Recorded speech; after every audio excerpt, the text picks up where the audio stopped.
إذا زلزلت الأرض زلزالها وأخرجت الأرض أثقالها وقال الإنسان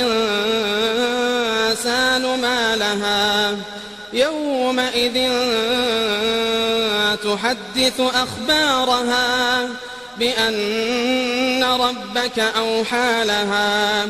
إذا زلزلت الأرض زلزالها وأخرجت الأرض أثقالها وقال الإنسان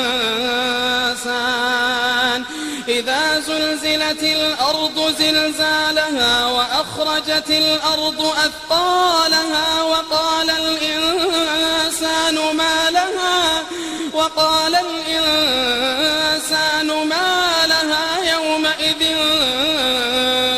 تحدث أخبارها يومئذ